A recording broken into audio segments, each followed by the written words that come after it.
edificio. Y eso que hemos visto, hay cosas que por tiempo, y se supone que en laboratorio tenían que haberlo visto para reforzar teoría, por ejemplo, temas de función renal. Eso que les he dicho sobre la depuración de creatinina, tienen que repasarlo. Eso no se les puede olvidar, por favor.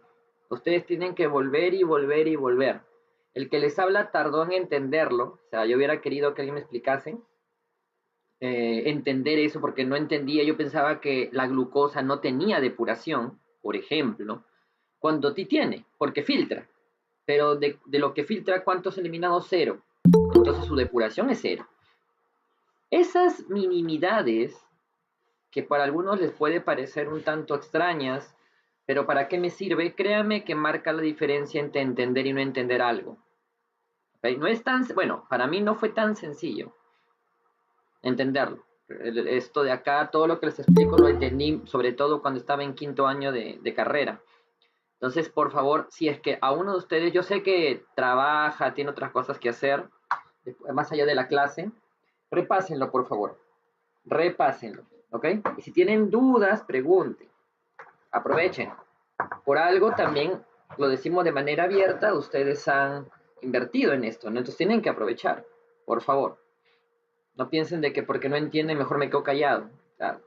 ¿Ok? Eso es lo importante. Muy bien. Obviamente, como les dije, hay cosas que yo les voy a enseñar que así nomás no enseño. Así que el día de hoy creo que hay unas cosas que les va a gustar. Cambios visuales en el anciano. Y antes de empezar, ¿alguien tiene alguna duda, pregunta? ¿Alguien tiene alguna duda, pregunta de la clase pasada?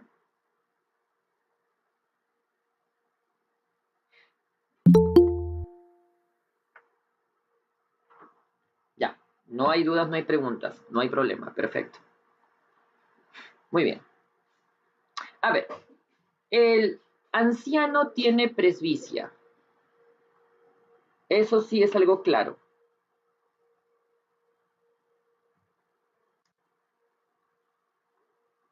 El anciano tiene presbicia. ¿Qué es la presbicia? La pérdida gradual y vinculada al envejecimiento de la capacidad de los ojos de enfocarse en los objetos cercanos. En pocas palabras, grupo, hay una pérdida del enfoque objetos cercanos.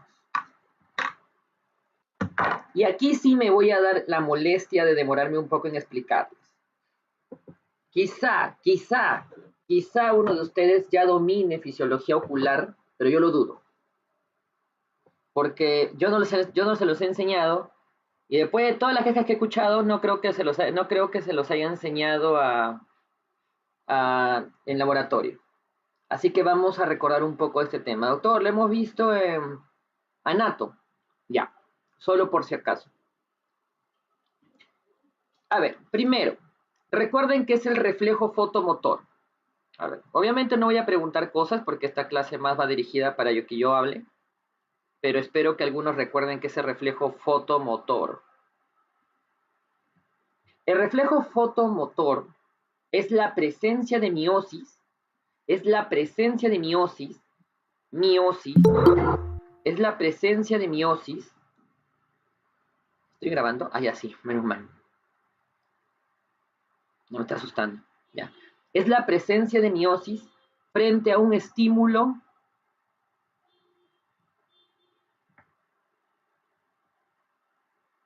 lumínico.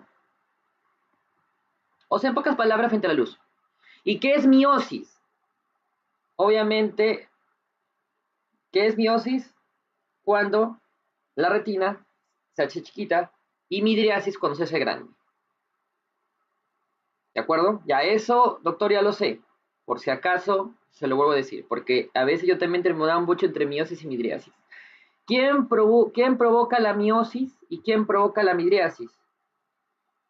La miosis es controlada por el parasimpático. O sea, la miosis lo produce el simpático. ¿A través de cuál? Del tercer par craneal, el motor ocular común, quien sale del núcleo de Enghider-Westphal, inervando al músculo ciliar. ¿Quién es el que se encarga de la miosis entonces? Es el músculo ciliar. ¿Qué cosa? La contracción del músculo ciliar. Estas cositas les va a servir, por favor. ¿Ok?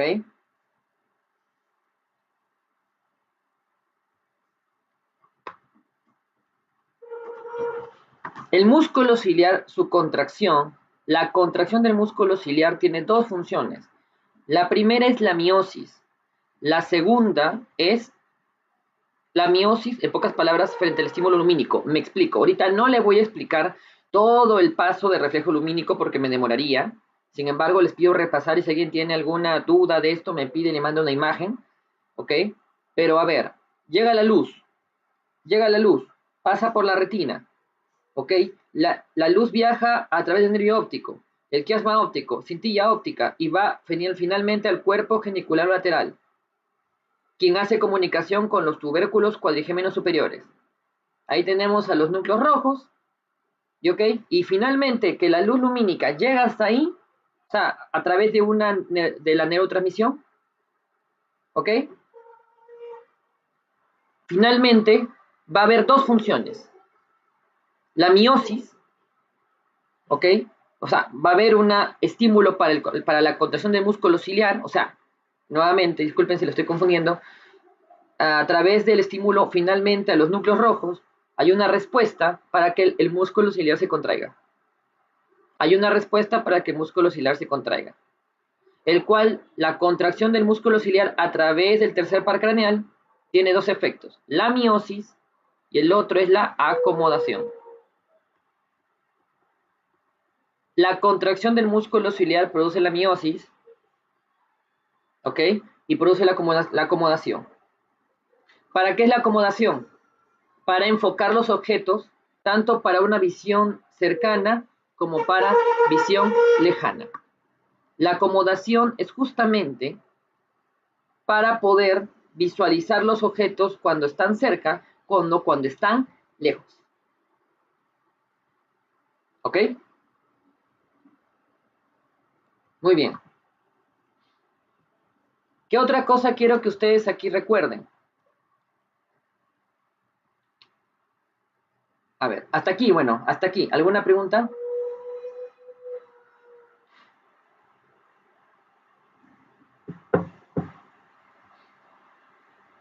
Ya, no hay preguntas. Entonces, reflejo de acomodación.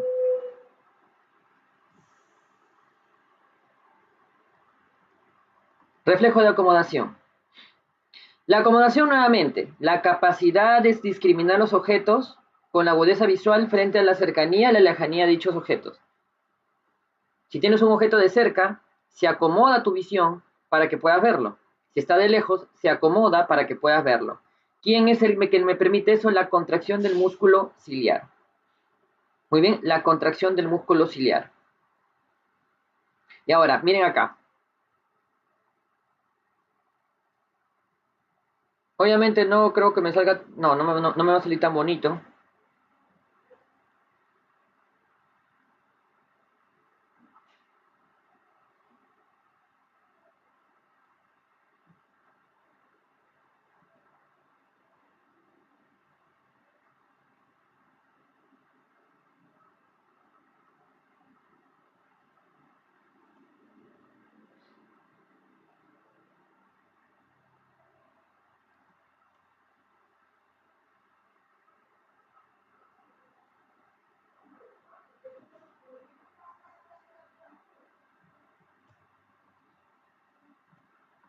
Ya.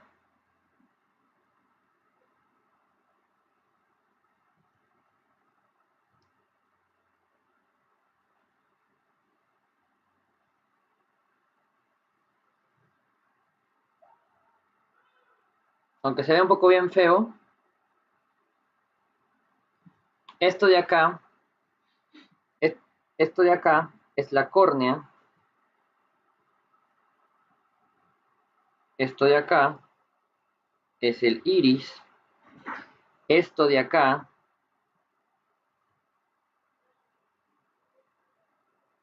es el músculo ciliar. Y esto de azul, ¿qué cosa es? El cristalino.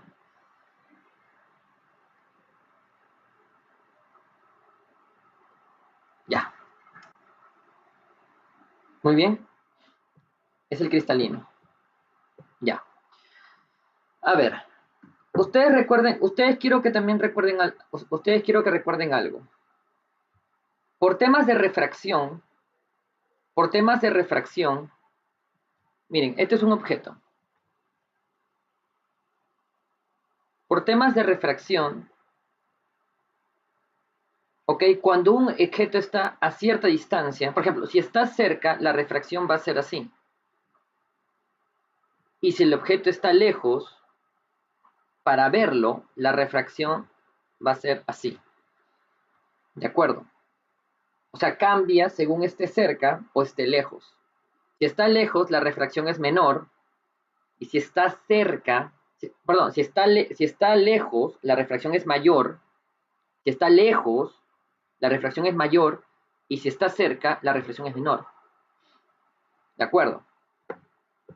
Entonces, ¿qué es lo que tú buscas? ¿Qué es lo que tú buscas? ¿Ok? ¿Qué es lo que tú buscas? Dependiendo si el objeto está cerca o está lejos. Si un objeto está cerca, si el objeto está acá,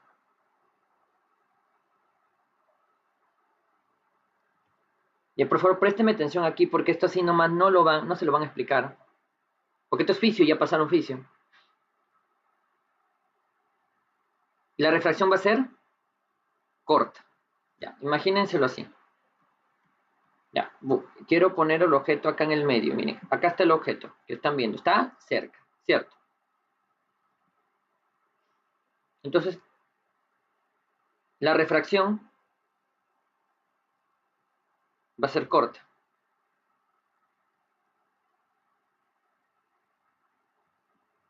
Y esto tiene que reflejar.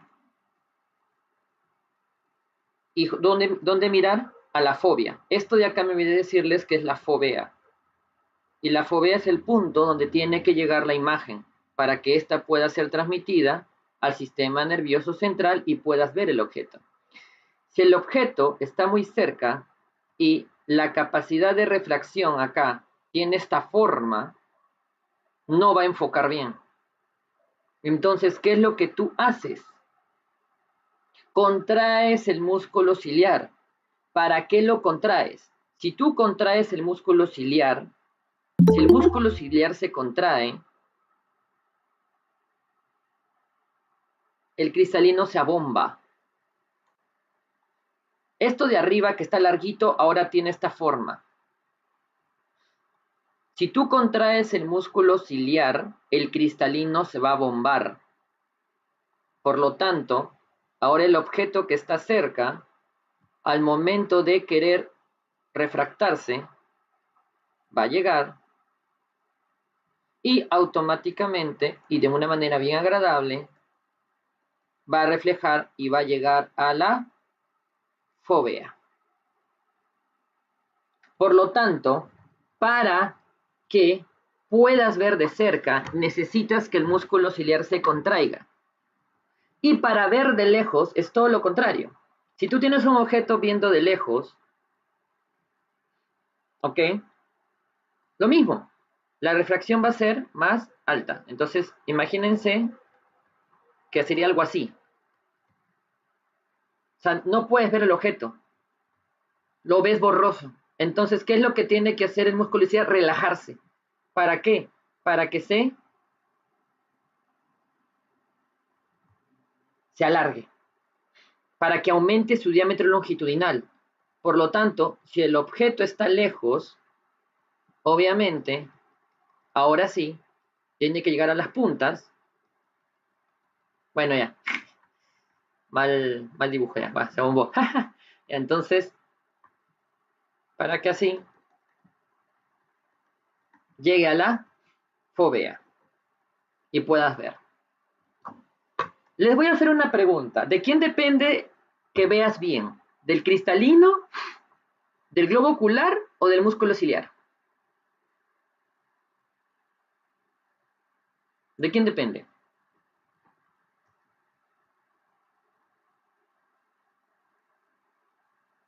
Hola, ¿están ahí?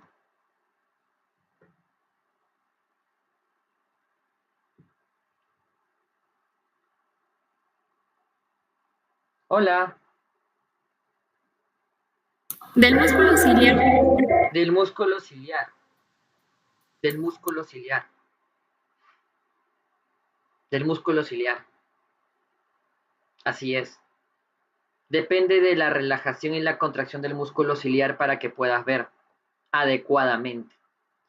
En el anciano tienes presbicia porque tienes una pérdida del enfoque a objetos cercanos. Por lo tanto, en el anciano, principalmente lo que tienes es un déficit de la contracción del músculo ciliar.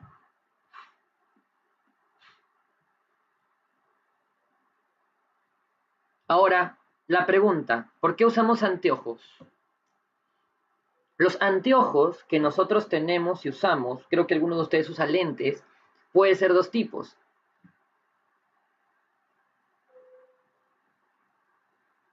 Puede ser un lente divergente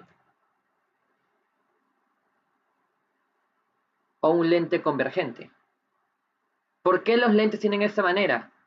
¿Por qué? Porque si tiene una lente de esta manera, los haces luminales al llegar, haces que se expanda más, se expande más.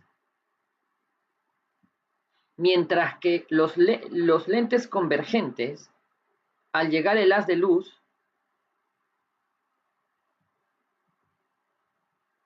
hacen que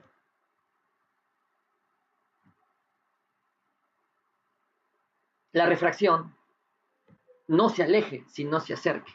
Por lo tanto, dependiendo del problema que tú tengas para ver de lejos o para ver de cerca, usas un lente tipo divergente o un lente tipo convergente. Porque si tú tienes problemas para ver de lejos, quiere decir en primera instancia que tienes algún problema con el músculo ciliar. Entonces, si tienes problemas con el músculo ciliar para relajarse y no puedes ver de lejos, porque miren cuál es el problema, no llega, entonces ¿qué lente tendrías que usar acá? Si tienes problemas para ver de lejos, tienes que usar un lente divergente y para ver de cerca, un lente convergente. Esto también se le llama lente convexa, lente cóncava, por si acaso. Lente cóncava, lente convexa, pero mejor quédenselo como lente divergente y lente convergente. ¿Ok?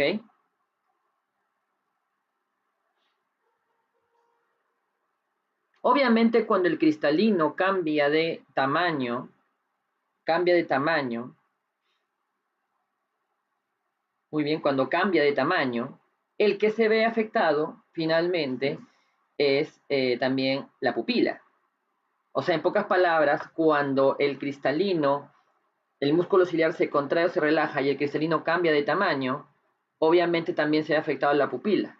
Por lo tanto, se relaciona con la midriasis y la miosis al mismo tiempo. Ok. Hasta aquí. ¿Alguna pregunta?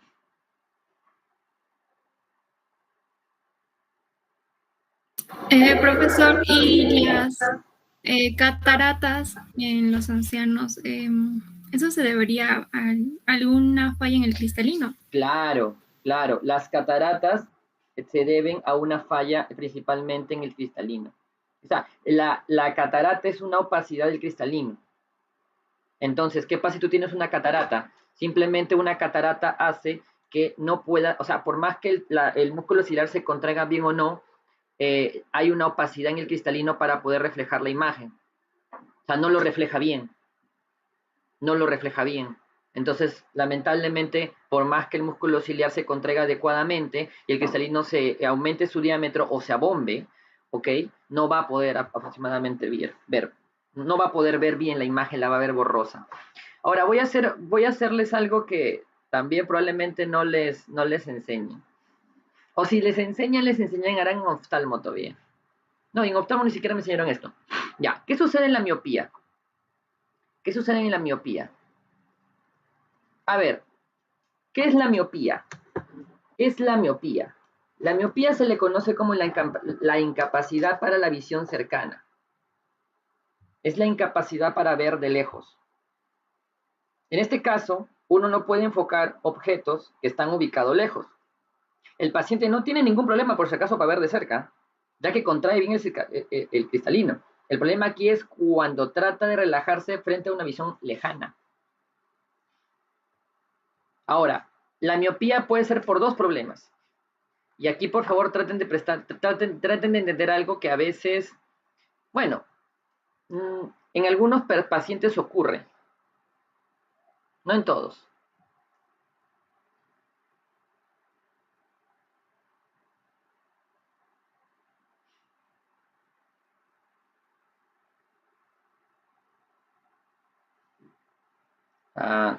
Creo que no puedo pegar.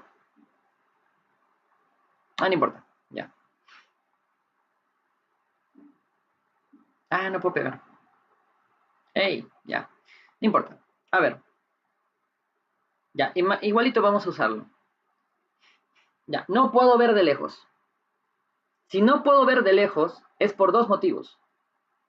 Y ustedes ya lo podrían deducir, pero por si acaso lo vamos a ver. Si no puedo ver de lejos, es por dos motivos. El primero, el más importante, porque el músculo ciliar que está acá, no se puede contraer bien. Si el músculo ciliar no se puede contraer bien, el objeto no va a poder converger. Y la imagen no va a llegar a la fovea. Ese es el primer problema, que el músculo ciliar no se pueda contraer. Entonces, el objeto lo que va a hacer es reflejarse mal y obviamente no va a llegar a la fovea. Por eso es borroso. Ese es el primer problema. El segundo problema que la mayoría de oftalmólogos lo utilizan y lo diagnostican muchos de una manera un tanto errónea a veces, es que por una causa genética, el globo ocular aumenta de tamaño. El globo ocular aumenta de tamaño. Si aumenta de tamaño, por más que el cristalino aumente su diámetro, lamentablemente, por más que llegue a su máximo, no va a poder converger bien, miren. Digamos que llega hasta donde debe llegar. Ya, no converge bien, porque la fovea va a estar acá, ahora, ya que aumentó de tamaño, pero por convergencia no va a llegar a la fovea. ¿Por qué? Porque el globo ocular aumentó de tamaño. Por lo tanto, ¿cuál es la solución? Usar anteojos. Usar anteojos. Usar anteojos.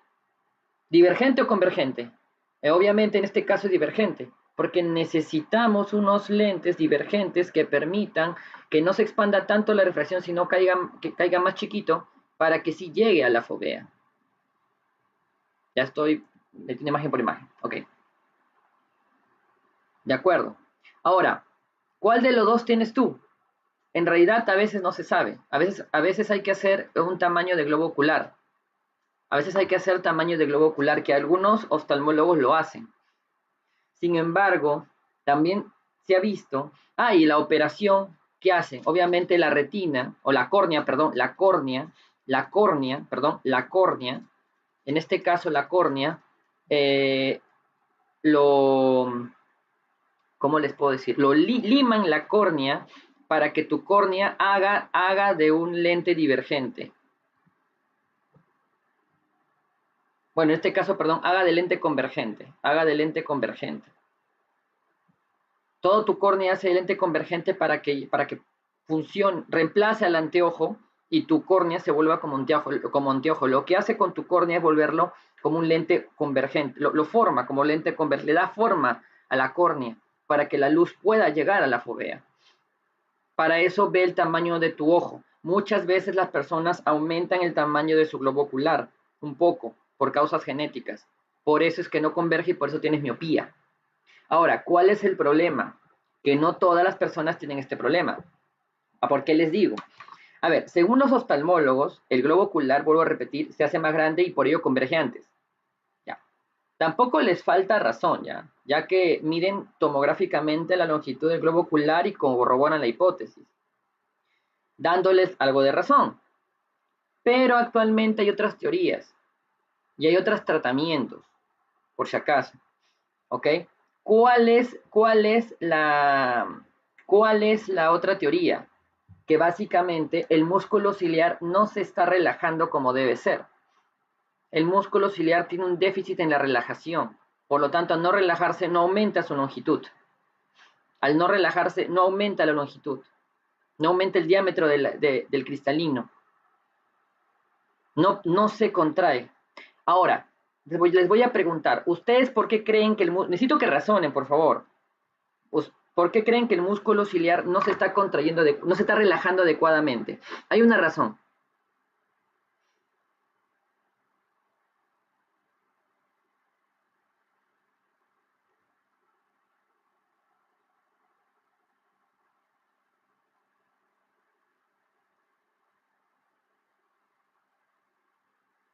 Hola.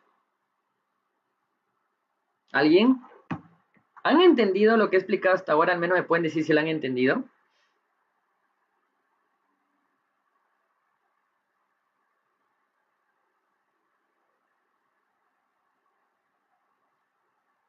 Nadie contesta. Hola. ¿Podría repetirlo, doctor, por favor? ¿Podría repetirlo? ¿Qué parte? ¿Alguien? Sí, ya, ¿qué parte? Estaba hablándonos de la miopía, esa parte, sino que estoy en el tren y ha habido un poco de interferencia y no le he podido escuchar bien. No hay problema. A ver. A ver. En la miopía, lo que tienes es un problema para ver de lejos. ¿Cierto? Tienes un problema para ver de lejos. Ya. Si tú tienes un problema para ver de lejos, tienes dos causas. La primera causa, que los oftalmólogos les gusta mucho decir, es porque tu globo ocular es más grande. Si tu globo ocular es más grande, tu globo ocular, esto que ven acá, es más grande, entonces, por más que uno llegue al máximo tamaño, vamos acá,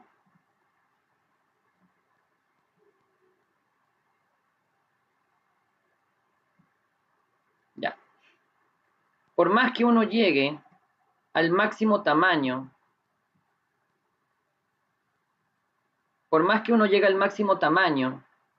del cristalino, el cristalino aumente su diámetro, lamentablemente al converger,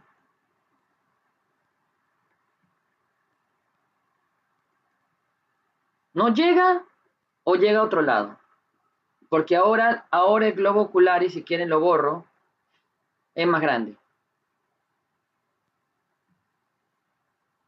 Es más grande. No llega. Por lo tanto, lo que tú tienes que hacer es darle al paciente un lente. En este caso, a ver, ¿qué me dice? ¿Convergente o divergente?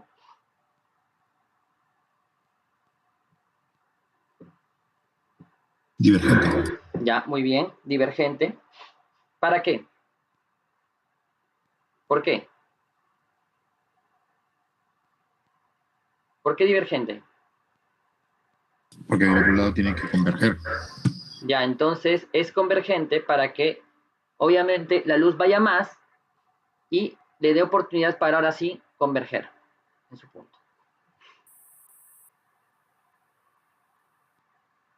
Ya. Esa es la solución que damos a la miopía. Ok. Esa es la solución que le damos a la miopía.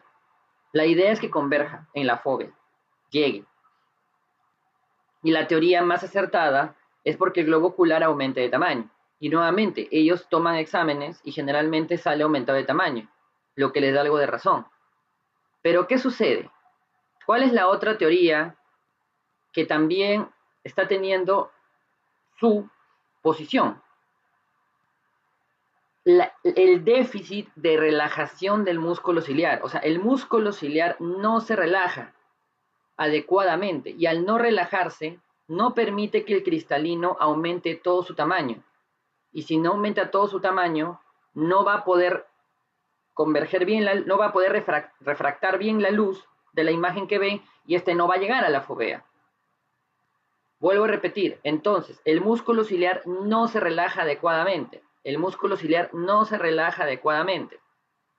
No se relaja. Y si no se relajase, no converge. No refracta, no converge. La pregunta es, ¿por qué el músculo ciliar no se relaja adecuadamente? Hay una teoría. ¿Por qué?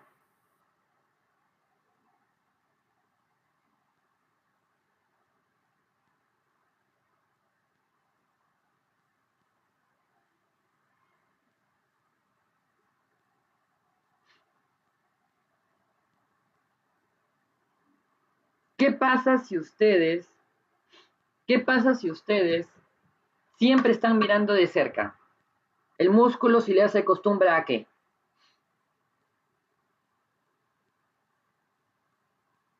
Si ustedes siempre miran de cerca, el músculo ciliar, ¿a qué se acostumbra? ¿A relajarse? Si tú ves de cerca, recuerda que para ver de cerca el cristalino, y para ver bien el cristalino tiene que abombarse, y para abombarse, ¿qué tiene que hacer el músculo ciliar? Contraerse. Contraerse. Por lo tanto, si tú estás siempre viendo de cerca, ¿qué pasa con el músculo ciliar? Siempre está contraído. Muy bien. ¿Eso se ve en quiénes? ¿Eso se ve en quiénes? ¿Quiénes paran En personas viendo de mayores. cerca? ¿Cómo? ¿Quiénes paran viendo de cerca? Personas mayores.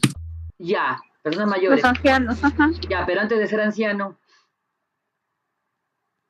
¿dónde aumenta la tasa de gente que usa lentes? ¿En el colegio o en la universidad? Universidad. En la universidad. ¿Por qué? Porque aparentemente todo el mundo estamos leyendo y viendo de cerca. Todo el día estamos viendo de cerca. Si todo el día estamos viendo de cerca, el músculo ciliar se acostumbra a estar contraído. Entonces, en el momento de querer relajarse, no se va a relajar adecuadamente. Se relaja poco. Por lo tanto, empieza a haber dificultades para ver de lejos. Muchas personas, o sea, hay estudios, pero muy aislados. Falta hacer un estudio realmente en el cual, en qué momento, o sea, existe la típica frase, desde el momento que yo empecé a leer mucho, comencé a usar lentes para ver de lejos. Ojo, hay personas que nacen ya con problemas para ver de lejos. Eso es diferente. Yo hablo de las personas que durante su infancia no usan anteojos y, oh, sorpresa, empieza a usarlas. Y, oh, sorpresa, empiezas a usarlas o empieza a aumentar la medida cuando empieza la universidad.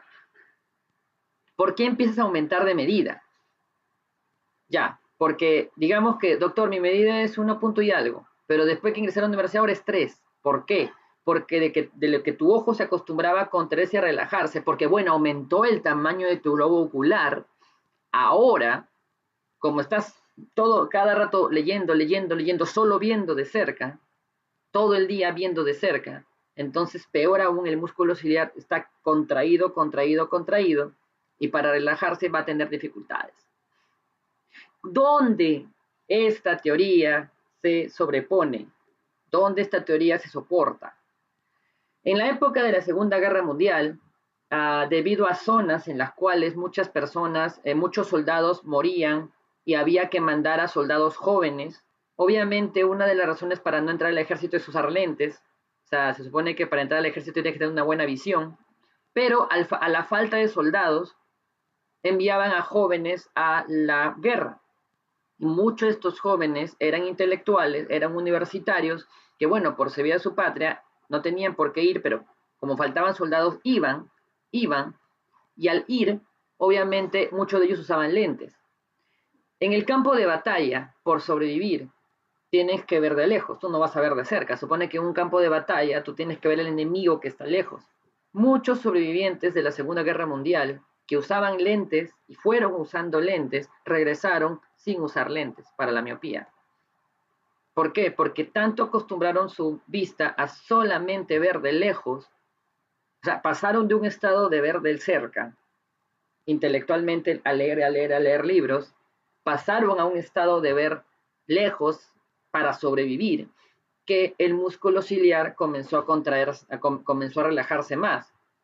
Entonces, ahí vieron que a veces que el problema de la miopía es cierto, puede relacionarse y es más simple hacerlo desde el punto de vista de aumento del tamaño del globo ocular, pero se ha visto que en personas que aumenta el tamaño del globo ocular, pero por cambios de trabajo, bueno, en este caso no es la guerra, ¿no? Pero cambios de trabajo, donde de un estado de ver de cerca ahora ves lejos, ¿ok? Por cambios de trabajo, por ejemplo, comienzan a disminuir la medida de su lente hasta el punto de ya no usarlo. ¿Ok? ¿Han entendido? Doctor, una pregunta. Dime. Cuando uno fuerza mucho la vista digamos, por ver de lejos, ¿puede llegar a deformar la córnea? No. No. La córnea, si te das cuenta, Marco, la córnea no tiene cómo deformar. ¿Por qué se deformaría? Todo el problema está con el cristalino, para ver de cerca o de lejos. El problema con ver de cerca y de lejos es el cristalino. La córnea no tiene nada que ver. La córnea solamente sirve para proteger el ojo. Y la córnea solamente sirve desde el punto de vista terapéutico para crear el lente cóncavo convergente o divergente. Nada más. Nada más. Bueno, le decía en base a cuando alguna vez fui al oftalmólogo para ver si calificaba para una operación para no usar lentes. Ajá.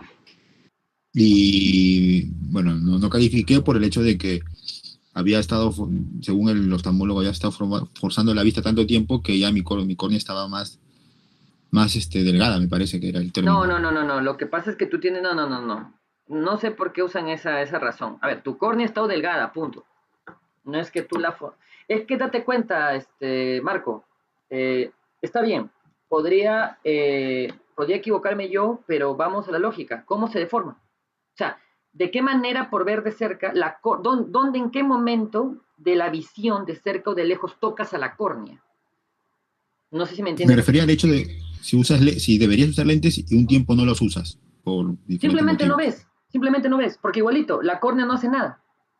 No sé si me entiendes. O sea, la córnea no tiene nada que ver, entre comillas, o sea, la córnea no participa directamente en ver cerca o de lejos. Claro, si la córnea se daña, obviamente vas a ver borroso, porque la córnea se dañó. Pero no es que la córnea va a hacer algo, contraerse, dilatarse, o que si tú ves de cerca, la córnea se va a contraer y con eso vas a empeorar tu córnea, ¿no? Ahora, que tú tengas tu córnea delgada y que sea imposible operarse por eso sí, pero no tiene nada que ver por haber visto de cerca o de lejos, porque te vuelvo a decir, la visión de cerca o de lejos no toca la córnea.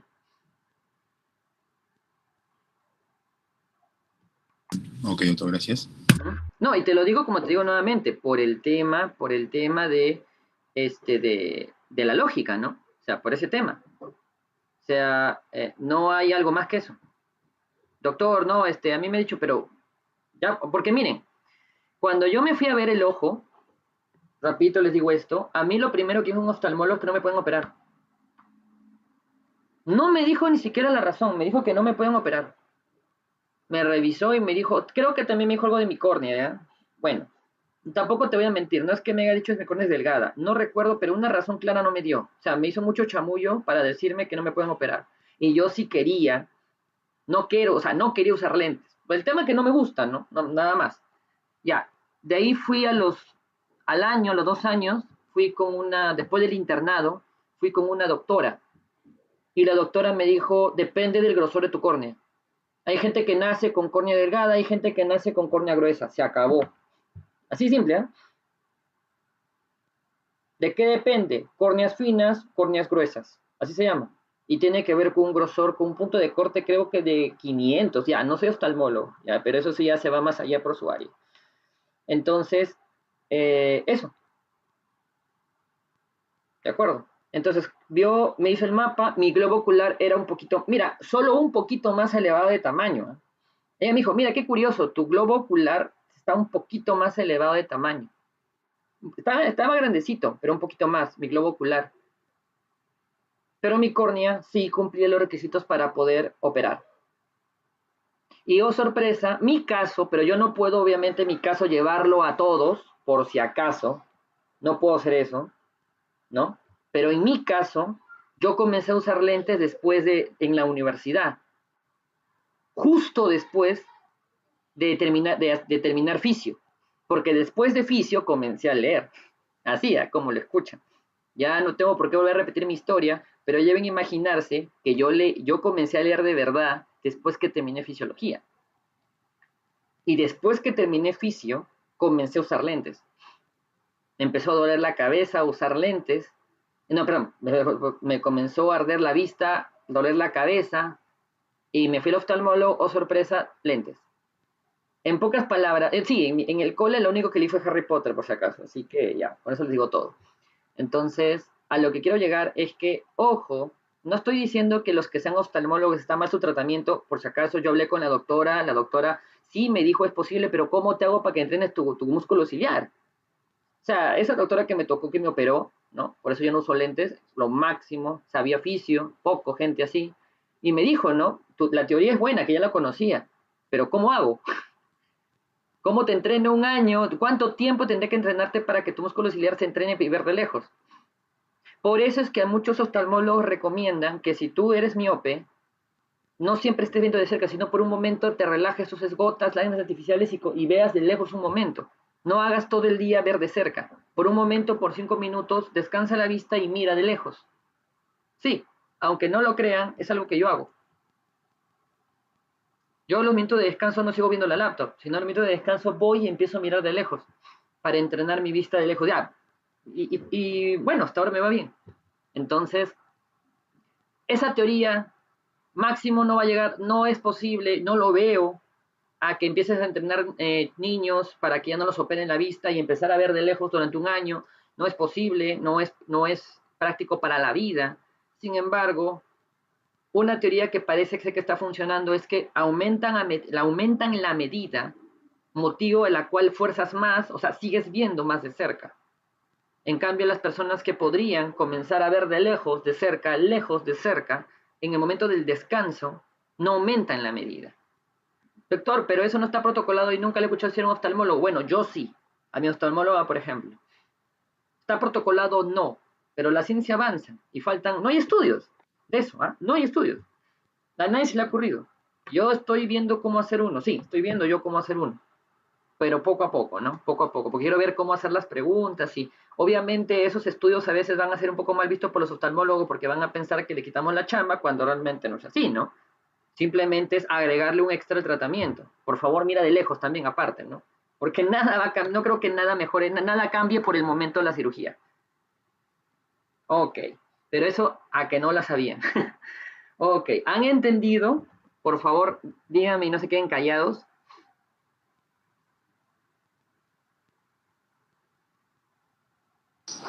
Sí, doctor.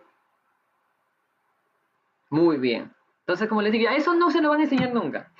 Y les voy a decir otra vez, no se molesten tanto en pelear con el médico, decirles el oftalmólogo, porque yo lo he hecho, de alumno. No, que esto, que el otro, y me han dicho, hasta una vez un internista me dijo, cuando le hablé algo de la tiroides, estás hablando tonterías. Me lo dijo frente a todos, ¿eh? Deja de hablar tonterías. Y deja de tomar lo que tomas. Así me dijo. Y sí me sentí un tanto afectado por lo que dijo. En aquel entonces todavía obviamente me afectaba lo que todavía decían los médicos. Y dije, tan equivocado estoy por lo que he leído, y cuando busqué, me di cuenta que no estaba equivocado. Cuando le pregunté a otro endocrinólogo, pero uno se da cuenta, un endocrinólogo profesor de ciencias básicas, sí, Víctor, me dijo, eso por supuesto que se hace. Ahora, me dijo, eso aquí en Perú no se hace. Pero me dijo de frente, ¿no? Pero sí se hace. Muy bien, me dijo. Y ahora se está haciendo. Han pasado los años y ahora veo que lo hacen con más, ¿se dan cuenta? Entonces no se molesten al decirle algún día a un oftalmólogo eso, porque al menos que sea un oftalmólogo de mente abierta y sepa ciencias básicas, les va a dar la razón y va a conversar con ustedes. Si no, les va a decir que están hablando tonterías. Así de simple, ¿eh? Así se los digo. Muy bien, sigamos. Entonces, ¿pregunta? ¿Alguien tiene una pregunta? Escucho un ruido de fondo. Ya. No. Ya, ok. ¿Por qué hay presbicia? Entonces, ¿cómo? Ok. Quería preguntar sobre el astigmatismo, que es problema también. Ya, ¿qué quieres saber sobre el astigmatismo? Lo mismo como la miopía que nos está explicando la parte de la fisiología, cómo se da. En este caso del astigmatismo, que es la visión de una imagen, pero completamente borrosa, ¿cómo sería o cómo es la parte de su fisiología? En realidad con el astigmatismo no hay mucha ciencia, porque el astigmatismo es una imperfección de la curvatura de la córnea y del cristalino. O sea, lamentablemente en el astigmatismo la córnea está deforme.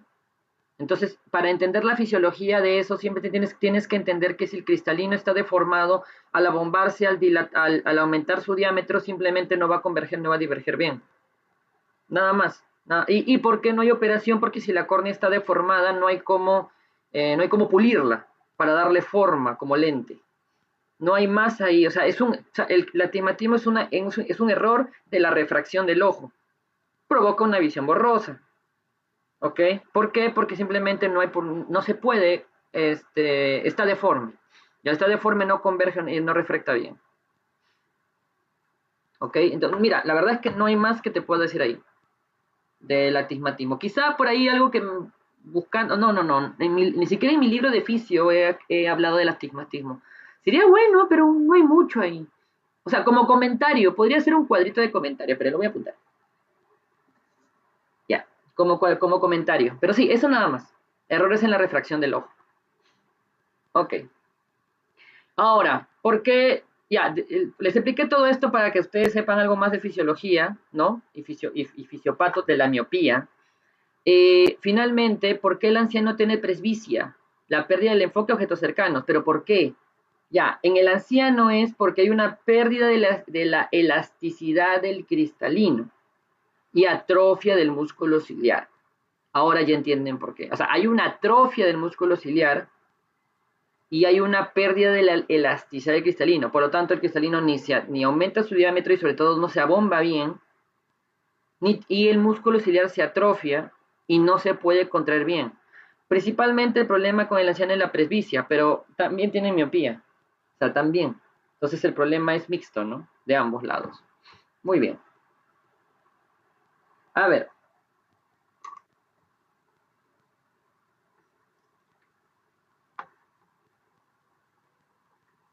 Cambios auditivos. Dentro de los cambios auditivos, ¿ok? El problema que tiene es la prebiacusia. La prebiacusia. ¿Ok? ¿Qué es la prebiacusia?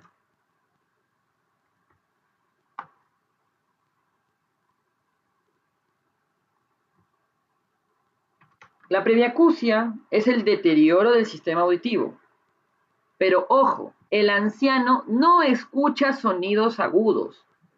El anciano no escucha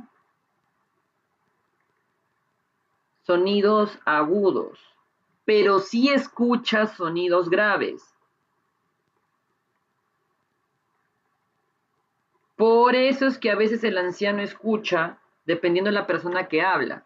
Hay personas que se caracterizan más por hablar de una manera más aguda y hay personas que se caracterizan más por escuchar de una manera más grave. Los ancianos escuchan bien si una persona tiene un sonido en su voz grave o lo coloca más grave, el anciano escucha mejor que cuando lo hace de manera aguda, con sonidos de tipo agudo. ¿Ok? ¿Por qué? ¿Por qué tiene este problema? Porque hay osteoporosis de los huesecillos del oído. Además, que tampoco pasa adecuadamente las vibraciones del sonido. También porque disminuye el número de células ciliadas. Y las células ciliadas son los receptores sensoriales de la audición. ¿De acuerdo? Muy bien. Ahora, recordando un poquito, pero aquí sí un poquito el tema de la audición. La audición tiene una característica interesante. El sonido tiene una energía, produce una energía sonora y entra el oído por el canal auditivo externo. ¿Ok? Con una determinada fuerza, fuerza. Recuerden que el sonido se traduce en frecuencias y en tono. Ya eso es tema de, a los que les gusta tanto la música, frecuencia a través de la frecuencia de ondas sonoras, o sea, los picos de las ondas en cada, los picos de las ondas en cada segundo es la frecuencia, mientras que la altura es el tono. ¿Y la frecuencia en qué se mide? En hertz, o en ondas por segundo. Mientras que el volumen, ¿no?, es la interpretación de la intensidad del sonido. ¿Y en qué se mide? En decibeles, ya. Ahora, esto nos hubiera enseñado, no, pues que no había cómo enseñarles esto en la U, pues. Tanta información, ya. A ver, entonces, la energía sonora pasa por el conducto auditivo externo y la energía sonora hace que la membrana timpánica vibre. Estas vibraciones ya no es una energía sonora, ahora es una energía mecánica. Y hace que este sonido vibratorio pase por los tres huesecillos. Los tres huesecillos del oído. ¿Hacia dónde pasa? Hacia la ventana oval. Y las vibraciones de la ventana oval crean ondas. Porque ¿qué hay acá con la comunicación de la ventana oval? ¿Qué es esto? Es el líquido. Es líquido. Líquido de la cóclea. Entonces, la vibración, la energía mecánica que se ha producido y que se encuentra en el conducto auditivo medio, en la caja timpánica, esta vibración a través de la ventana oval desplaza el líquido de la cóclea y convierte la energía mecánica ahora en una energía hidráulica. Y así es como viaja ahora. Mueve más el agua, si quieren verlo así, mueve más y así es como viaja. Llega finalmente al conducto coclear, donde estimula a quienes, a las células ciliadas, despolarizándose y enviando información a través del nervio, del octavo par craneal, ¿ok?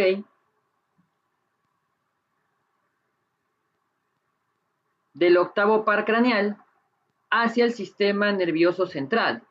Y como ha permitido esta energía hidráulica la despolarización de las células ciliares, transforma la energía hidráulica a energía eléctrica. Así es como la energía sonora cambia a energía mecánica, a energía hidráulica y energía eléctrica. Finalmente la energía eléctrica llega al área que debe llegar, al área correspondiente, más les vale que sepan cuál es, y esta traduce en el sonido que escuchamos. Muy bien, esta es la manera de cómo se transmite la energía. ¿Qué pasa en el anciano? Tienes disminución del número de células ciliares, por lo tanto tienes alteración en la energía eléctrica. Por lo tanto, el sonido baja en su tono. También tienes osteoporosis de los huesecillos del oído medio. Por lo tanto, la energía mecánica baja. Por algo el sonido es menos intenso. ¿De acuerdo? Los sonidos agudos tienen la característica de necesitar mayor cantidad de energía mecánica y eléctrica e hidráulica, mientras que los sonidos graves no. ¿Ok? ¿Por qué, doctor? Ya, solamente le digo por el momento de eso. Eso tiene que ver mucho con los reflejos de acentuación y atenuación. El reflejo de acentuación con el músculo tensor del mango del martillo y el reflejo de atenuación con el músculo del estapedio. ¿Ok? Ya, eso es vicio. Bueno, ya, yo sé que ya hay que leer, hay que leer. No me puedo atrever a decirles que eso ya les han enseñado porque quizás no. ¿Ok? Pero vuelvo a repetir, el anciano no escucha sonidos. Por eso es que yo explico mucha fisiología en mi vida. A mi abuelita le hablo con una voz más gruesa. Y oh sorpresa, me escucha mejor. No es que sea perfecta la fisiología, y hay ancianos que tienen muy deteriorado el oído, pero yo engroso mi voz cuando hablo con mi abuelita. Así de simple. ¿Ok? Y a veces me dicen, ¿y por qué ella escucha esto y no escucha lo otro? Porque los sonidos graves, el anciano tiene mayor capacidad para escucharlos, a diferencia de los sonidos agudos. Muy bien. Hasta aquí, ¿alguna pregunta?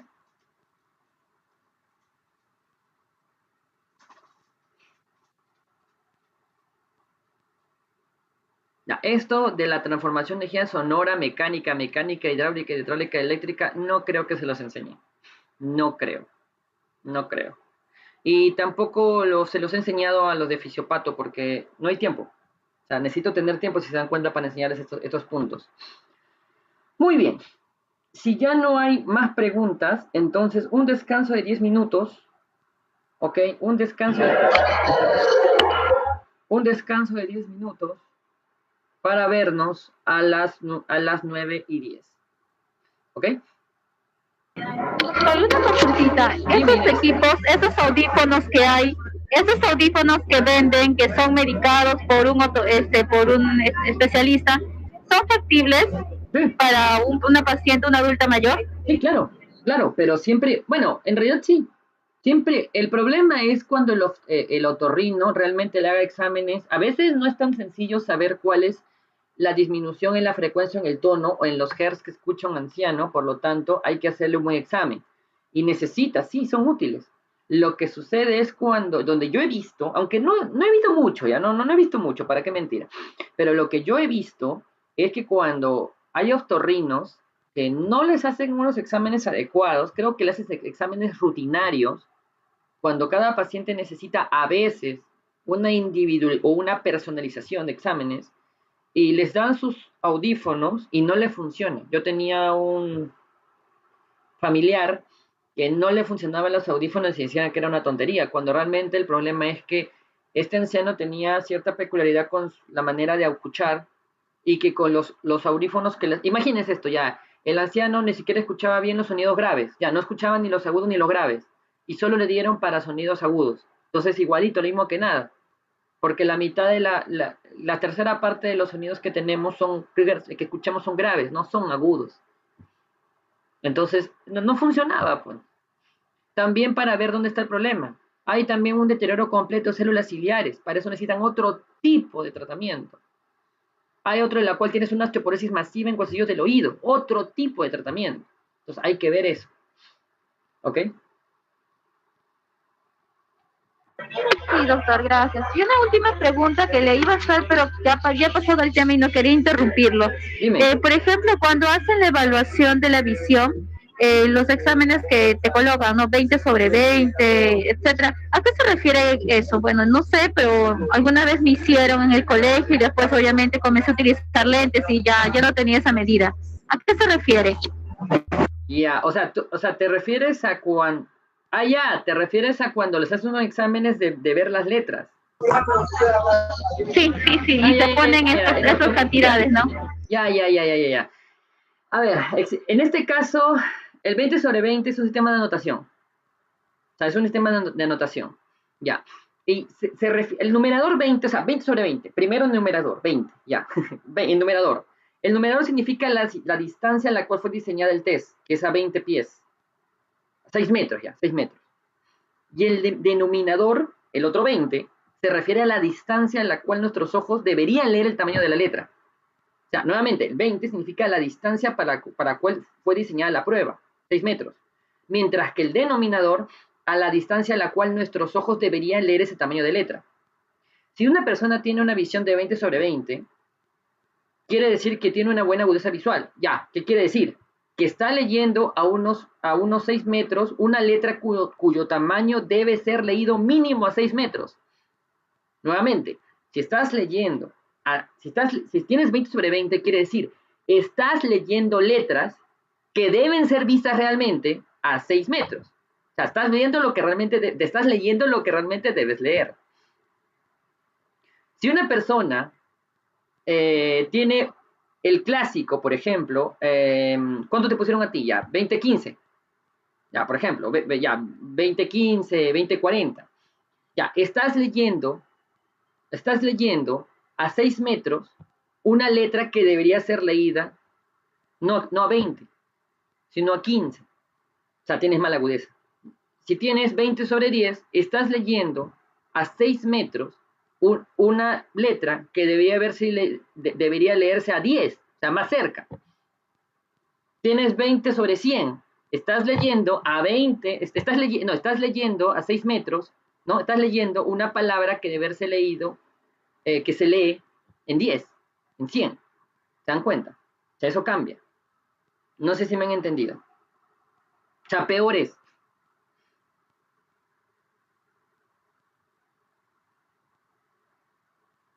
¿Me han entendido?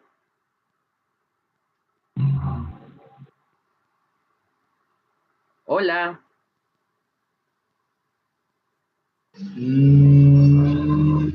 No mucho, doctor. Ya. Ok. ¿A qué no has entendido? O sea, primero, ¿te explico la primera parte o le explico la segunda? El 20 sobre 15. Ya. A ver, nuevamente. El 20 sobre 20. ¿Qué quiere decir? Que estás leyendo a 6 metros. A 6 metros estás leyendo. Ok. Estás leyendo a 6 metros una palabra que debería leerse efectivamente a 6 metros. Eso es el 20 sobre 20. Recuerden que ese primer 20 son 6 metros. Ya, muchos dicen 20 pies de distancia son 6 metros. 20 pies o 6 metros. ¿Ok? Si tu visión es 20-30, por ejemplo, 20-30, miren, 20-30 quiere decir que a 6 metros puedes ver lo que una persona normal puede ver a 30. Ya les estoy diciendo de otra manera, a ver, de otra manera para que me entiendan.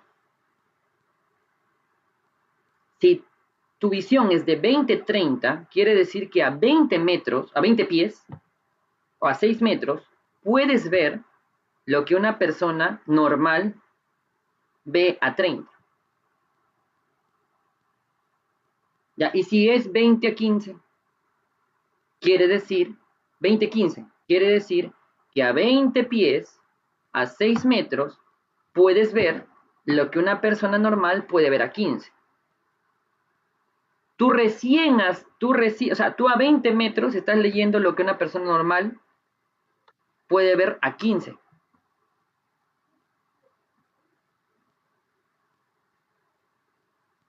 ¿Me han entendido?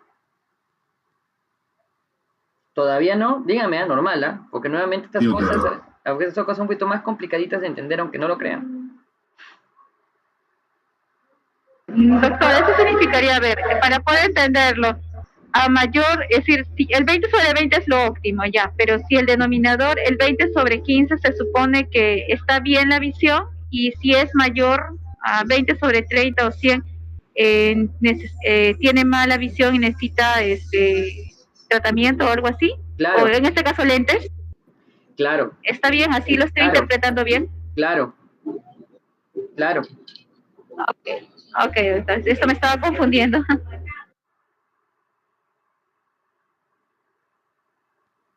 Si tienes una visión 20-10, ¿es bueno o malo? Si una visión es 20 sobre 10, ¿es bueno o malo? Bueno. Bueno. Es bueno. Bueno, según lo que entendí. Es bueno. Es bueno, claro. A ver, si tienes una visión 20-10, ¿qué quiere decir? Que tu visión es el doble que una persona con visión normal. Claro.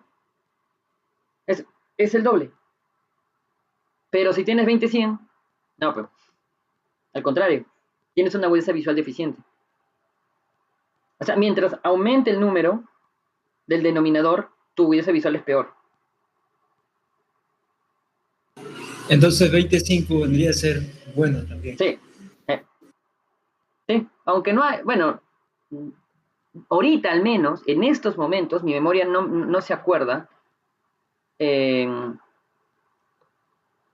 No recuerdo ahorita si una persona, si una persona ha tenido esa visión. Bueno, debe haber, pero 20-15 no. Por ejemplo, ¿qué es lo que veo? 20-40. Ya, 20-40. Nuevamente, ¿qué quiere decir? Que el sujeto de prueba, la persona, ve a 20 pies lo que una persona con visión normal ve a 40.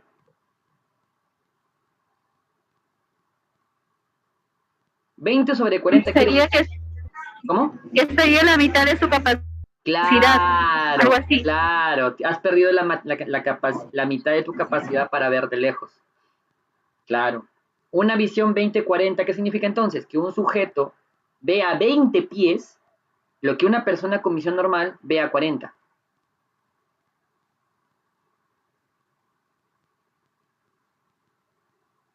Una visión 20-15 es mejor que 20-20, ¿sí o no, Jesús? Sí. Ya, perfecto. Perfecto, así es.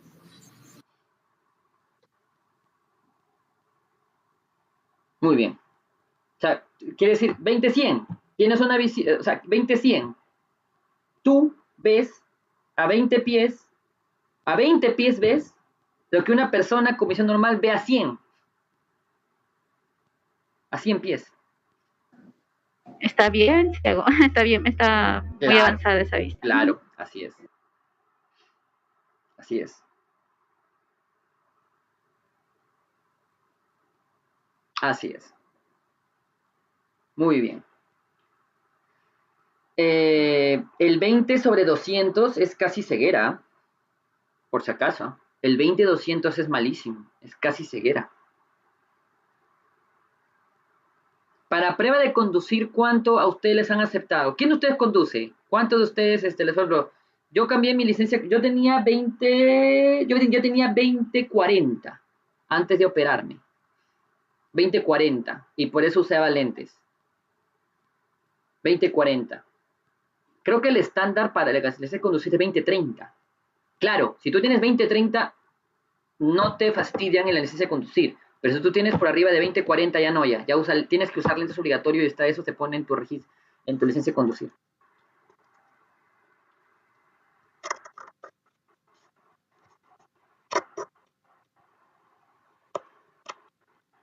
Muy bien. Y esa, lamentablemente, deberían tener más clases de oftalmo, porque recién si es que van a ver oftalmo, lo van a ver todavía cuando lleven, ¿qué cosa? Cirugía especial. Y en cirugía especial no se van a tomar la molestia de enseñarles esto, pues.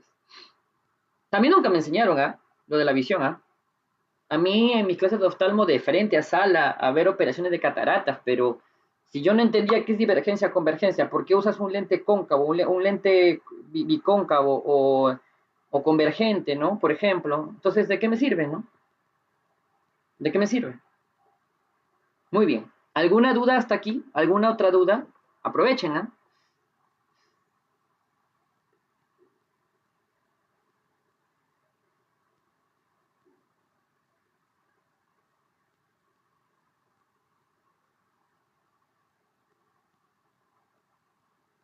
Ya. No hay dudas. Muy bien. ¿Alguien de ustedes tiene visión 20-15 por si acaso? Bueno. Todos estamos por debajo, doctor, por encima del 20-20. Sí, es más, yo tampoco tengo 20-20, yo debo tener 20-25, 20-30. O sea, las operaciones de la vista tampoco son perfectas, por si acaso. Por si acaso.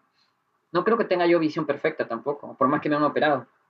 pero al menos pasé la licencia de conducir. Así que no uso lentes. 2019. ¿Cómo? ¿Alguien? Ya. Doctor, y la correlación, por ejemplo, ya el 20/30 en comparación, ¿hay alguna tabla que compare con la medida, por ejemplo, 0.5, 1.25, Claro. ¿no? Cuando te hacen la medida, Claro. hay una tabla que las correlacione. Claro. O sea, cuando te sale una medida... Por ejemplo, doctor, yo tengo, por ejemplo, una medida de 1.25 y no aumento ya varios años. Siempre me mantengo en 1.15, 1.25. ¿Cuánto sería entonces mi medida según esta prueba? No es mala ya, tampoco me la aprendí de memoria. No, eso no me lo he aprendido, Pero, ¿sabes, Inés, cómo lo saben? Fácil, porque nadie se lo aprende de memoria. O sea, cuando a ti te hacen ver la cartilla, cuando tú ya no puedes ver una letra, una fila, y empiezan a ver A2030, 2040, ellos tienen bueno, los que tienen más economía, tienen unos lentes que cambian de luna, con medida. Por ejemplo, vamos a probar que con el 1.5. A ver, mira la fila que no leíste, y si lo lees, o dices, no, lo veo bastante ya grande, o sea, ya es mucho, te lo cambian a 1.40, 1.30. O sea, te cambian las lunas. Algo mi oftalmólogo, mi oftalmólogo cuando me hizo el examen de la medida, la primera vez, ella tenía unos lentes que me los puso para ver la cartilla, y para que sepa mi medida exacta, cambiaba de lentes. Me cambiaba los lentes. Sí, adicionan, ¿no? Adicionan lunas conforme vas viendo y ahí vas viendo la nitidez y si necesitas o quitan. Ajá, exacto, así que no es algo de memoria, simplemente ellos ahí ven y la luna tiene la medida ya, entonces te hacen tu receta. Por eso es de que hay muchos optometristas que, claro, si tu único problema es la miopía, ellos mismos te cambian la medida, ¿no? Ellos mismos te dan la medida, ¿no? O sea, como se dice, a veces no van al oftalmólogo para que le receten lentes, van al optometrista. Ahora, no digo que esté mal, lo que pasa es que obviamente se supone que el oftalmólogo te ve todo, ¿no? Te ve presión ocular, te ve opacidad cristalino, ¿no? Ok. ¿Alguna otra pregunta?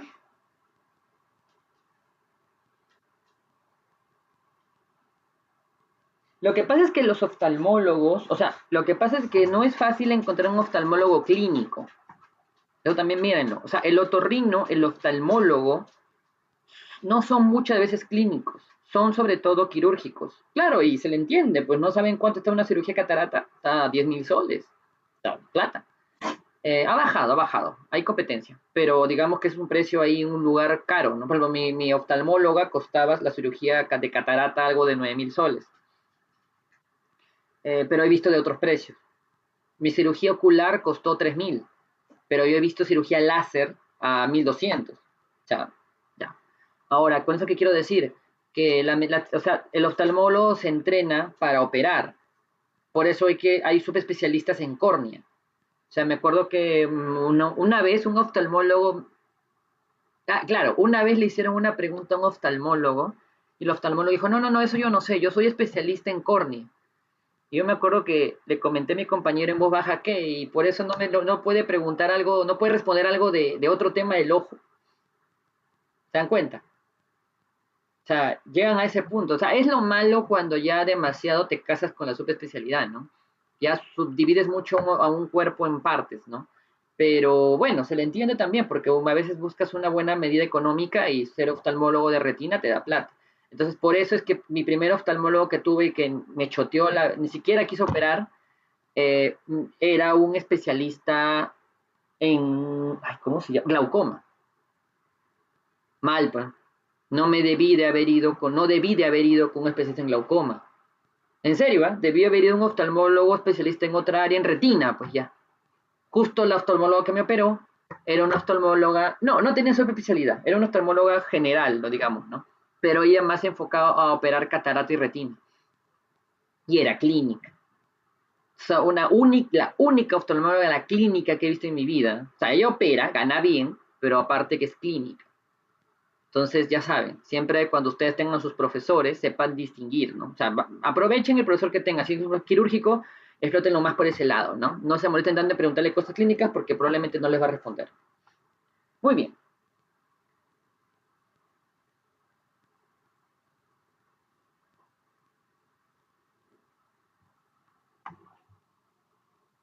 ¿Alguna otra pregunta?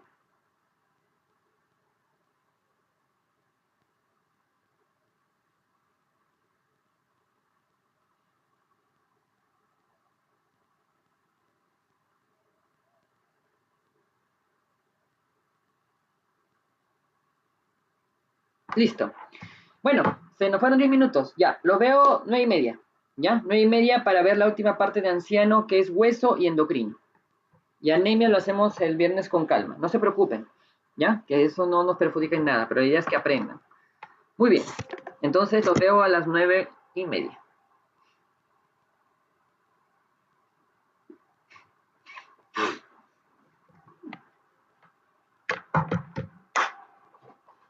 Y un buen comportamiento de mismo.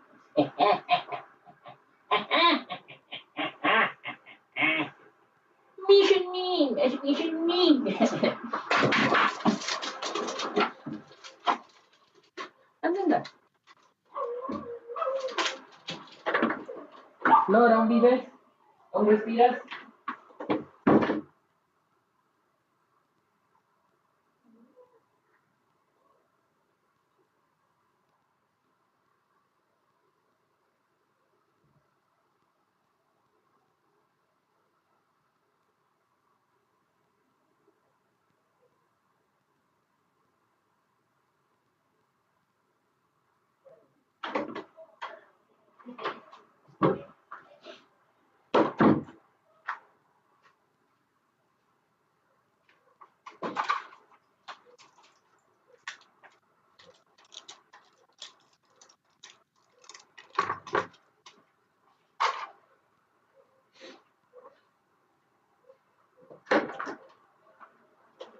Y Ezequiel, la parte que...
Ay, qué bonito.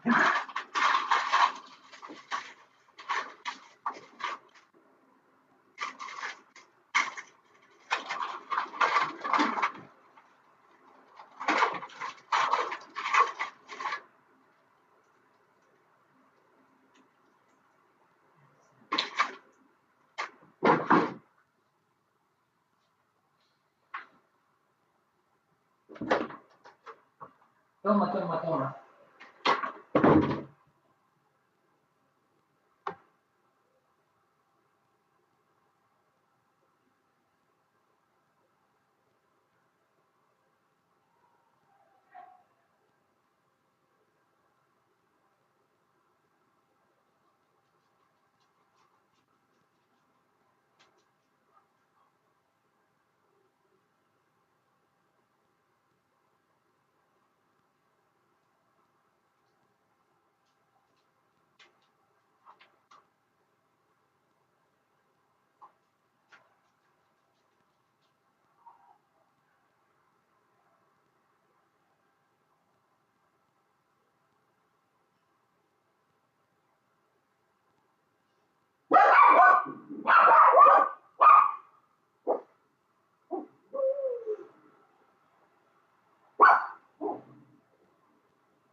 Listo, regresamos.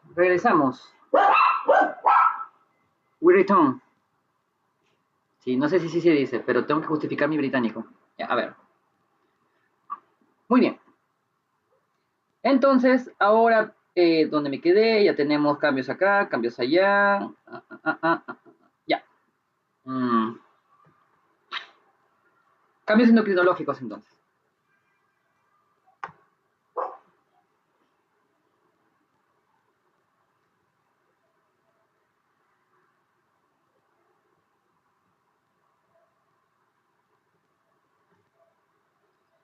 Muy bien. Los cambios endocrinológicos en el anciano se relacionan mucho a la capacidad del metabolismo. A la capacidad del metabolismo. ¿Qué quiere decir? Simplemente el metabolismo. A la capacidad metabólica. Y hay una disminución de esta. O sea, el metabolismo disminuye. ¿Por qué? Porque hay una disminución de la síntesis proteica.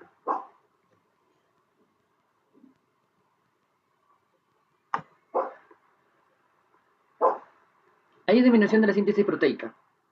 Muy bien. Por eso que tienes un menor tono muscular. Hay un incremento de la masa grasa. Hay un incremento de la masa, eso ya les he explicado, ¿cierto?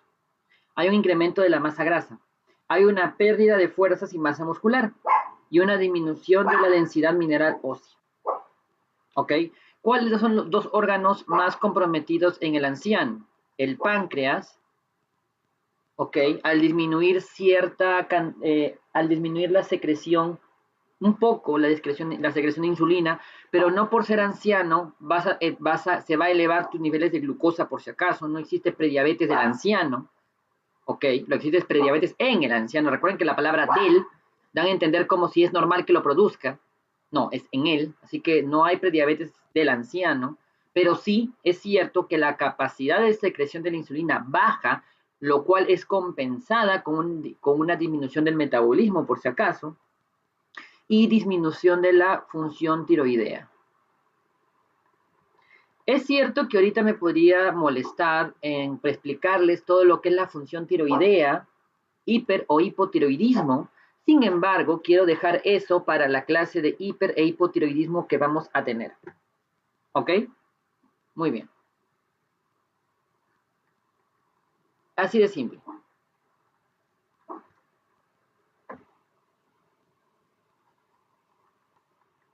Cambios en el sistema nervioso central. Y con eso yo me voy a enfocar, estimado grupo, a lo que es el síndrome confusional agudo. A ver, me explico.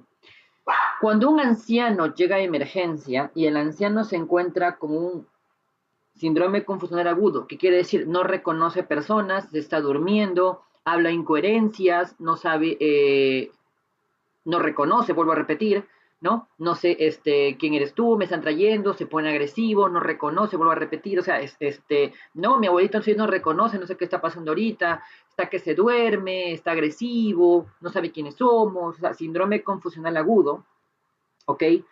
Tenemos que pensar automáticamente, y si se trata de un anciano, tenemos que pensar en dos causas. Cuando tenemos un síndrome confusional agudo, tendremos que pensar en dos causas, orgánica y metabólica. Causa orgánica y causa metabólica. ¿Ok? Cuando es causa orgánica, me refiero a un traumatismo encefalocraniano, el anciano se ha golpeado la cabeza, la presencia de un tumor, por ejemplo, etc. O sea, algo que esté comprometiendo la masa del cerebro. Por eso que le estoy diciendo un traumatismo encefalocraniano, un tumor, algo que comprima la masa cerebral. Lo cual no es tan común que bueno, el TEC sí. Un traumatismo encefalocraniano sí es común que el paciente llegue a emergencia por eso. Pero generalmente el paciente, o sea, los familiares te lo van a hacer saber, pues. O sea, no es tan común que el anciano esté hablando incoherencias y los familiares no sepan qué pasó. Hasta por una herida en la cabeza, por un hematoma, uno ya se va sospechando que el paciente se ha caído. Y eso puede tranquilamente formar un TEC. Mientras que un tumor generalmente hay antecedentes. Y es un caso no agudo, no de golpe. Es un caso crónico. Muy bien.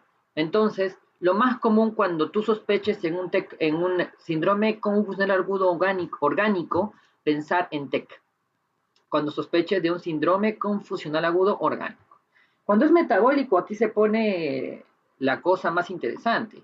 Porque cuando llegas a un paciente de emergencia con síndrome confusional agudo y ya descartaste lo orgánico, piensas en lo metabólico. Y lo metabólico puede ser sepsis, por si acaso. Sepsis es la causa causada por una infección, ¿ok? Recuerden, sepsis es infección más, es SIRS más foco infeccioso localizado. Esa es la definición más básica y fisiopatológica de la sepsis, ¿ok? También puede deberse por, si no es sepsis, el paciente no tiene nada aparente que me diga que es una infección, pero ojo, lo primero que debo pensar es infección cuando llega un paciente con síndrome confusional agudo y que es descartado TEC. Pienso en sepsis primero, no es sepsis, entonces pienso en glucosa baja, ¿ok? O un problema renal o hepático, ¿ok? Si es sepsis, debo pensar rápidamente anciano, neumonía. Y ITU, ITU. Así sea hombre o mujer, porque mujer común que sea ITU, hombre por hipertrofia prostática. Glucosa baja, no se alimenta o es diabético que usa insulina. Problema renal, por deshidratación. Recuerden que la causa número 1 de falla renal aguda es la deshidratación, común en pacientes postrados. Y este es problema hepático.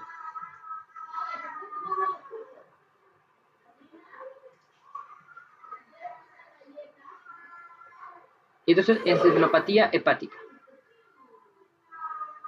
Muy bien. Entonces, ojo, que eso es lo que deben pensar cuando un paciente llega a emergencia y es anciano y tiene un síndrome confusional agudo. Hasta aquí, ¿hay alguna pregunta?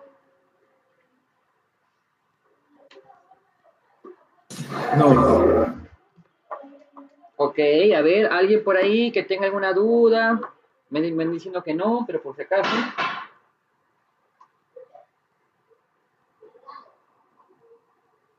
Ya, ¿qué más cambios neurológicos podemos ver en un paciente anciano?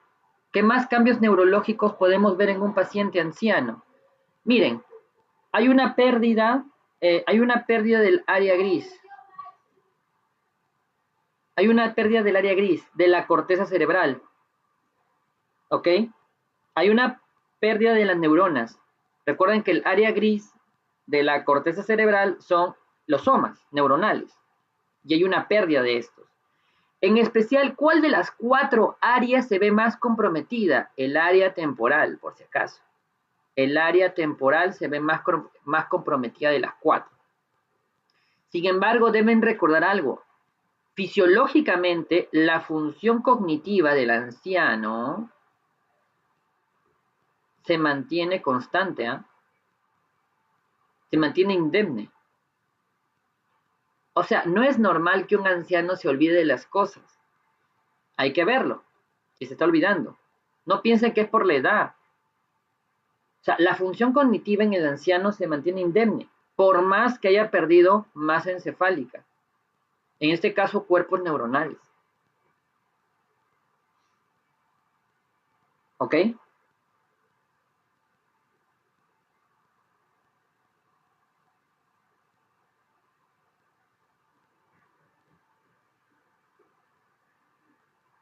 Otra cosa, ustedes tienen un hemisferio dominante, ya.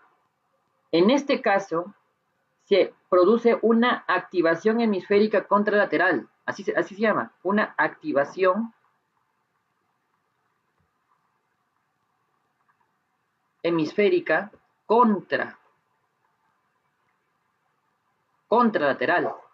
Una activación hemisférica contralateral, lo cual es un fenómeno que se conoce como asimetría hemisférica. ¿Y por qué ocurre? Porque obedece a una respuesta compensatoria para evitar la disminución de la función cognitiva.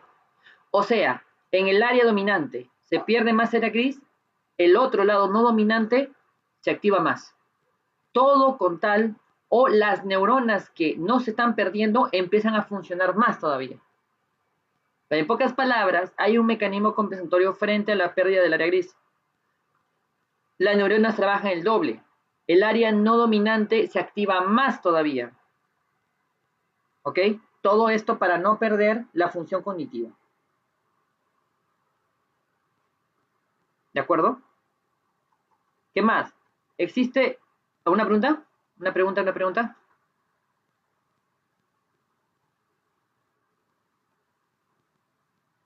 Ya.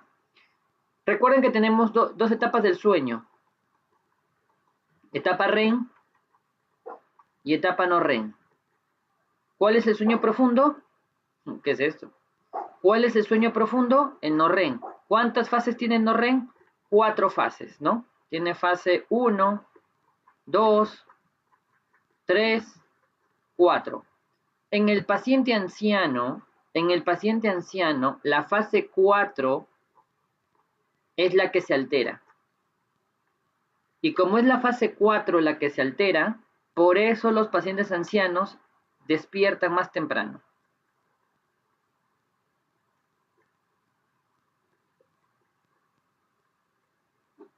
La razón por la cual los pacientes ancianos se despiertan más temprano es porque existe una disminución y una alteración de la fase 4 del sueño, la no REM.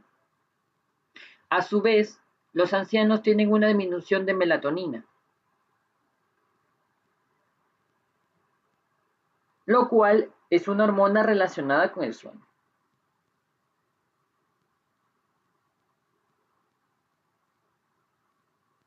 ¿Ok?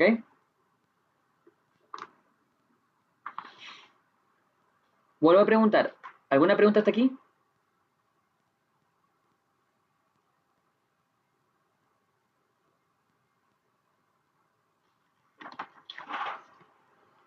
Muy bien. A ver.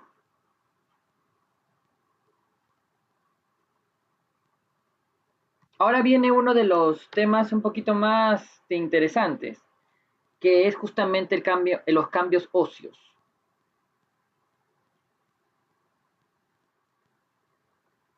A ver, para entender el cambio óseo, primero deben recordar algo importante. El máximo pico de recambio óseo, es de los 25 a los 30 años. Hasta esa edad tenemos nosotros para tener un gran pool o una gran reserva ósea. Hasta los 25 a los 30 años tenemos la oportunidad de tener una buena reserva ósea.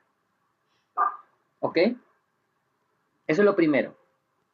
Segundo, la hormona de crecimiento disminuye y esta disminución es muy clara en el sexo masculino, lo cual afecta bastante el recambio óseo, porque disminuye la hormona de crecimiento, principalmente en el sexo masculino. En el sexo femenino, ¿qué es lo que pasa? Los estrógenos se ven comprometidos. ¿Ok? Y por eso el recambio óseo se ve alterado y por eso hay riesgo de osteoporosis. ¿Ok? ¿Y cuál es la vitamina más importante que interviene en el recambio óseo? La vitamina D. ¿Qué pasa con la vitamina D en el anciano? Primero, disminuye por una menor absorción, tanto en la piel como intestinal. Yo les enseñé en endocrinología, fisioendocrino, yo les enseñé que la vitamina D viene de la piel, va al hígado, se transforma en 25 hidroxicolicalciferol y luego va al riñón y se transforma al 1,25 de hidroxicolicalciferol o también llamado calcitriol o vitamina D activa. Ok, sin embargo, lamentablemente la vitamina D, primero, no se absorbe bien por la piel, segundo, no se absorbe bien del alimento, por lo tanto tienes una disminución de la vitamina D. En segunda instancia, no se transforma adecuadamente en el riñón, no se activa en el riñón por un déficit también, un déficit de la enzima 1-alfa hidroxilasa. ¿Ok? Y es un problema. ¿Por qué existe una disminución de la enzima 1-alfa hidroxilasa? Por una disminución del grosor del parénquima renal, ahí es donde se sintetiza la vitamina D, por una disminución del grosor del parénquima renal.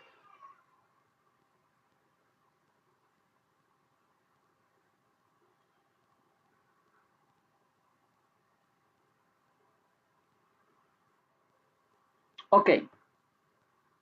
¿Qué más? A ver, ustedes recuerden algo.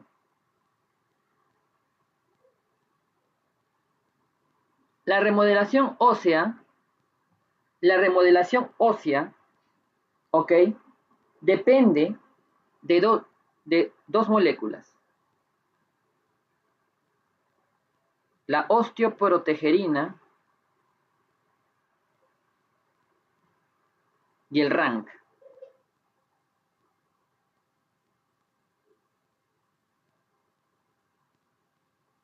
¿Ok? Lo normal es que tú tengas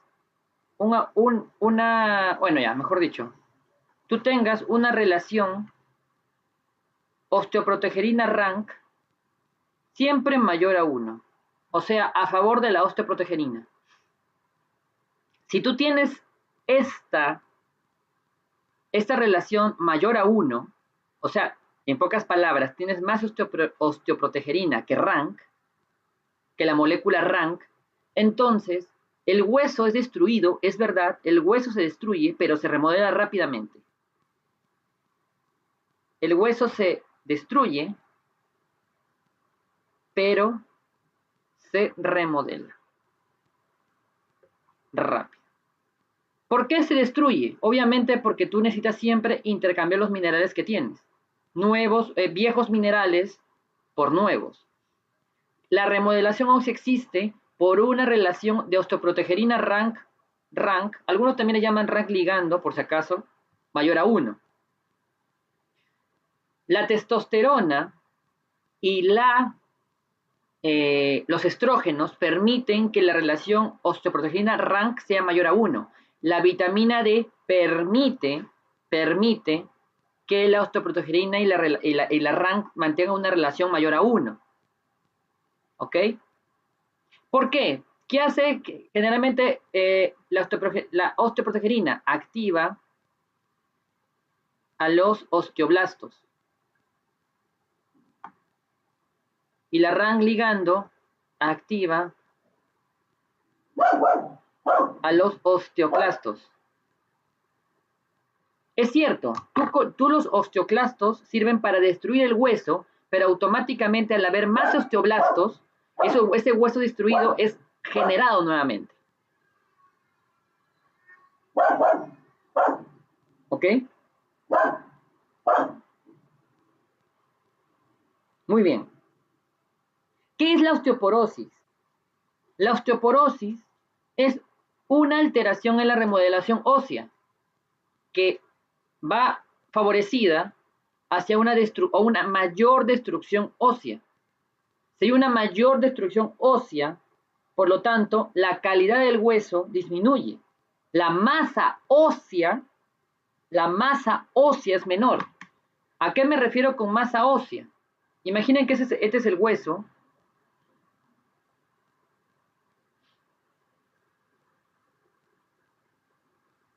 Imagínense que esto de acá es la masa ósea. Las rayitas. Cuando tú tienes osteoporosis, la masa ósea baja. miren los espacios y la disminución de las rayitas, por así decirlo. Primero, la disminución del número de rayitas y después el aumento en los espacios. Lo que estoy yo dibujándoles es las diferencias entre la mineralización del hueso y la arquitectura trabecular del hueso. Las trabéculas deben estar juntas, debe haber poco espacio, pero miren que aquí se hace mayor el espacio. Y las rayitas representan la mineralización. Y este también se ve alterado porque hay menos mineralización.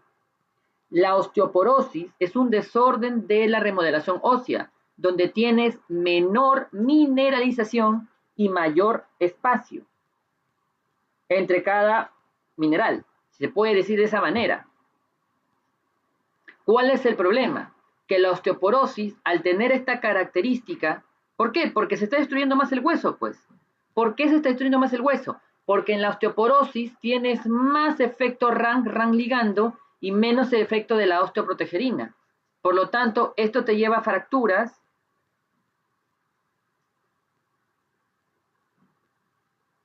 patológicas. ¿Qué quiere decir la palabra fracturas patológicas?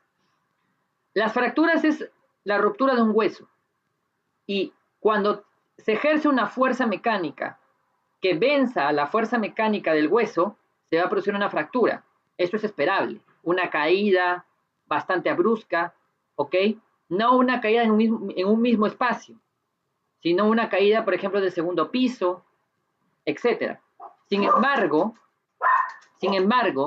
las fracturas patológicas sucede cuando el hueso se fractura por estímulos o por fuerzas mecánicas que no deberían por qué producir fracturas. ¿Ok? Por ejemplo, el tomar corticoides de manera crónica, ¿ok? Aumenta el RANG y disminuye la osteoprotegerina. Por eso el aumento del consumo de corticoides me lleva a osteoporosis. La disminución de estrógenos me disminuye a la osteoprotegerina y por ende aumenta el RANG. ¿Ok? Obviamente no es parte del curso hablar de la fisiopatología de la osteoporosis, porque hay más cosas que habría que hablarles, porque el hueso, recuerden que se divide en hueso cortical y hueso trabecular. El hueso cortical es el que se cataboliza más, mientras que el hueso trabecular, que es este de acá, entre esos espacios, es el que tiene más función anabólica, el que se debe formar más, porque las fracturas son sobre todo del hueso de la parte trabecular del hueso y no tanto del cortical, ¿ok? Sin embargo, aquí les estoy dando un avance de eso. Por eso es que el 26% de las mujeres mayores de 65 años, el 26% de las mujeres mayores de 65 años tienen osteoporosis.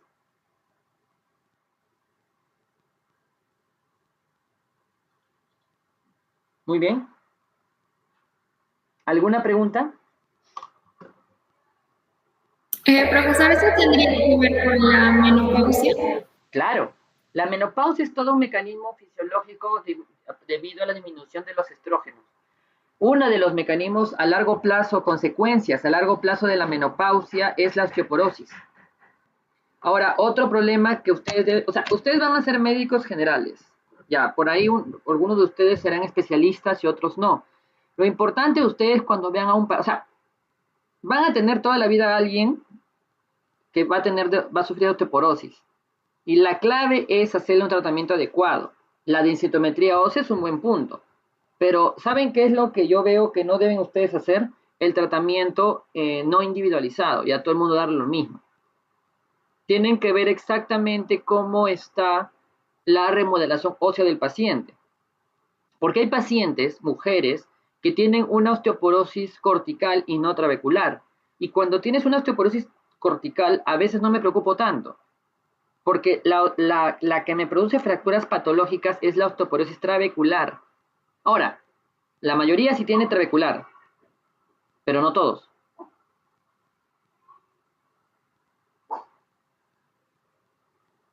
Muy bien. Entonces, para hablar de osteoporosis, es cierto que tendríamos que hablar desde la vitamina D. Hueso trabecular, hueso cortical, ¿no? Sin embargo, espero que con esto les anime a que ustedes vayan a leer un poco más. Sí, bueno, en otra ocasión trataremos de hablar un poquito más de este tema, ¿no? ¿Alguien tiene alguna otra pregunta? Sí, doctor, una consulta. En el caso, por ejemplo, de la progesterona, hay algunos estudios donde refieren de que puede causar una disminución de los minerales en los huesos. No una osteoporosis, pero sí una disminución. Claro, ¿A qué es se que debería? lo que sucede es que la progesterona también tiene cierto efecto sobre la osteoprotegerina, pero no es un efecto tampoco tan visible. O sea, no es un efecto que se vea realmente. O sea, que la progesterona solita tenga un efecto sobre el hueso no se ha visto tanto. O sea, el principal problema es el estrógeno. Por ejemplo, ¿qué es lo que hace también la hormona de crecimiento? Aumenta más la autoprotegerina, por ejemplo, ¿no? Así que la progesterona sola no tanto.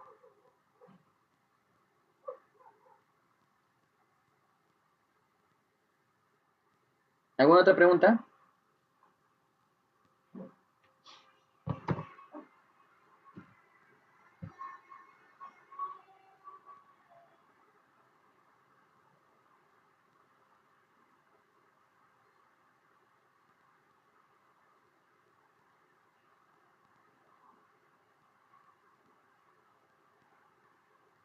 Listo.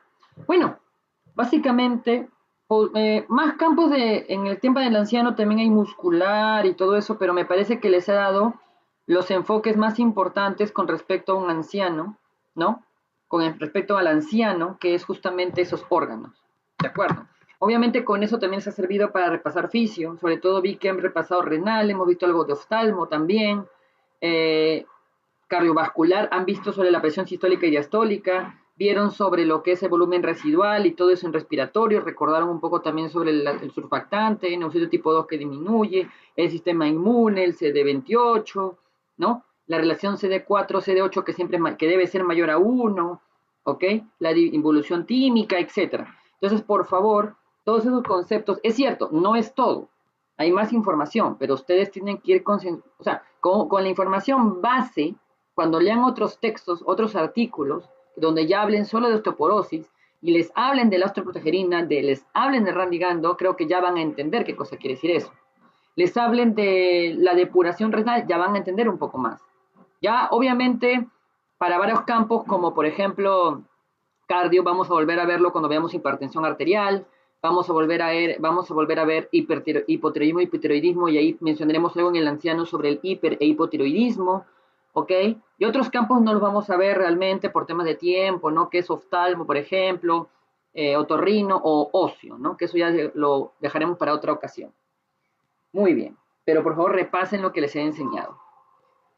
Si no hay más dudas, estimado grupo, no hay más preguntas, entonces eso sería todo por la clase del día de hoy. Vuelvo a repetir, ¿hay alguna pregunta o duda?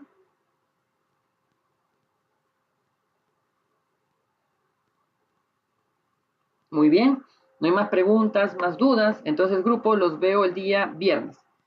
Un abrazo bastante fuerte y cuídense, nos vemos el viernes. Al menos hacemos anemia, no se olviden. Cuídense mucho.